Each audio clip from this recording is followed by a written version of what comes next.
여러분, 절대적인 권력을 가진 사람이 도저히 피할 수 없는 인간의 한계와 정면으로 충돌하면 과연 어떤 일이 벌어질까요? 오늘 우리가 함께 살펴볼 해설은 바로 이 지점에서 출발합니다. 창세기 41장에 기록된 이 오래된 이야기는 그냥 먼 옛날 이야기가 아니에요. 오히려 오늘날 우리가 겪고 있는 온갖 위기 상황에 대해 정말 뼈다리는 통찰을 던져주고 있거든요. 세상이 그토록 자랑하는 지혜가 완전히 바닥을 드러내고 침묵할 때 과연 성경은 우리에게 어떤 대답을 들려주고 있을까요? 자, 지금부터 그 해답을 찾아 함께 떠나보시죠. 이 질문을 마음속에 품고 우리는 세상을 호령하던 고대 위기 한가운데로 훌쩍 넘어가 보겠습니다. 생각해 보세요. 당대 지구상에서 가장 강력했던 권위자가 극심한 공포에 떨고 있습니다. 그리고 그가 돈과 권력을 주고 곁에 두었던 그 모든 똑똑한 현자들은 약속이라도 한 듯이 꿀먹은 벙어리가 되어버렸죠. 자, 모든 세상의 지혜가 입을 꼭 닫아버린 바로 그 순간, 도대체 우리는 어디로 고개를 돌려야 진정한 답을 찾을 수 있을까요? 이 기막힌 상황을 염두에 두시고 다음 장면을 한번 머릿속에 그려보시기 바랍니다. 고대 이집트에서 파라오라는 존재는요, 그냥 힘센 왕 정도가 아니었습니다. 문자 그대로 백성들 사이에서 살아있는 신으로 취향받았죠. 그런데 이 완벽해 보이던 신적인 존재의 평화로운 일상이 아주 끔찍한 두 번의 악몽으로 완전히 산산조각이 나버립니다. 당시 이집트 사람들은 꿈을 신의 메시지라고 굳게 믿었거든요. 심지어 꿈 해몽서라는 매뉴얼까지 만들어두고 전문가들이 연구할 정도였으니까요. 그런데 이 파라오가 식은땀을 뻘뻘 흘리며 깨어나서는 뼛속까지 스며드는 공포 속에서 절망적으로 해답을 찾기 시작합니다. 아무리 절대 권력을 손에 쥐고 스스로를 신이라고 불렀어도 결국 그 역시 두려움에 떠는 유한한 인간이라는 사실이 너무나도 여실히 드러나는 순간인 거죠. 이 악몽이 왜 그토록 파라오를 공포로 몰아넣었는지 아시나요? 꿈의 내용이 진짜 너무 기괴했거든요.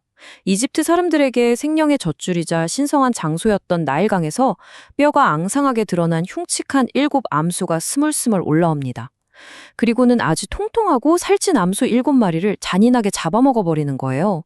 더 소름 돋는 건 그렇게 잡아먹고도 여전히 뼈만 앙상했다는 사실이죠. 생명을 주는 강에서 죽음의 징조가 올라와 자연의 섭리를 완전히 파괴해버리는 이 끔찍한 이미지는 당대 최고라 불리던 이집트의 마술사들과 현자들을 완북한 멘붕에 빠뜨렸습니다.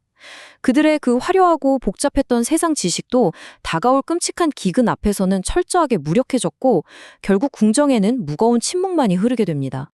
제국의 그 쟁쟁한 지성들이 이 악몽 앞에서 단 한마디도 하지 못한 채 철저한 무능을 드러내고 있을 때 역사의 카메라는 전혀 예상치 못한 곳을 비춥니다. 바로 이집트의 춥고 어두운 지하 감옥이죠. 그 캄캄한 곳에는 한때 술 맡은 관원장의 꿈을 기가 막히게 해석해주고도 2년이 넘도록 사람들의 기억 속에서 철저히 지워졌던 젊은 히브리인 요셉이 홀로 웅크려 있었습니다. 세상의 기준으로 보면 가장 비참하고 아무짝에도 쓸모없는 완벽하게 버려진 존재였어요. 하지만 이 절대 권력의 중심부와 가장 밑바닥 지하 감옥이라는 극단적인 대비가 사실은 하나님께서 움직이시는 역사의 거대한 서막을 알리고 있었던 겁니다. 여기서 우리 해설에 아주 심오하고 아름다운 신학적 포인트가 등장합니다. 순식간에 요셉은 냄새나는 죄수복을 벗고 말끔하게 면도를 한 뒤 그 깊은 감옥 구덩이에서 절대 권력의 중심, 번쩍이는 파라오의 궁정 한가운데로 불려 올라갑니다. 신학자들은 이 극적인 장면을 보면서 단순히 요셉이 인생 역전했구나 라고만 보지 않아요. 이건 바로 십자가라는 가장 낮고 비참한 구덩이에 던져지셨다가 하나님의 능력으로 지극히 높아져 온 우주의 주님이 되신 예수 그리스도의 비하와 승기를 너무나도 완벽하게 미리 보여주는 그림이거든요. 철저하게 낮아진 자를 가장 높은 곳으로 올리시는 주권자 하나님의 손길이 이 장면 안에 고스란히 담겨 있는 겁니다. 자, 이제 이 이야기의 클라이맥스입니다. 백악과는 비교도 안 될 만큼 압도적이고 의리의리한 제국의 궁정 한가운데 섰습니다. 파라오가 요셉에게 네가 그렇게 꿈을 잘 푼다며? 하고 은근한 칭찬과 권력의 동아줄을 내밀었을 때 요셉이 어떻게 했을까요? 저 같으면 솔직히 속으로 좀 우쭐했을 것 같거든요. 그런데 요셉은 단 1초의 망설임도 없이 폭발적으로 자신의 능력을 부정합니다. 내가 아닙니다.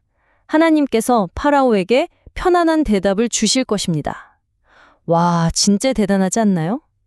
요셉은 그 숨막히는 위압감 속에서도 전혀 주눅들지 않고 참된 지혜와 해석의 주인이 오직 하나님 한 분뿐이심을 그 절대 권력자 앞에서 당당하게 선포해버린 겁니다. 이 고대의 짜릿한 사건은 지금 이 시대를 살아가는 우리에게도 진짜 날카로운 질문을 던집니다. 솔직히 우리 문제 생기면 바로 전문가부터 찾잖아요.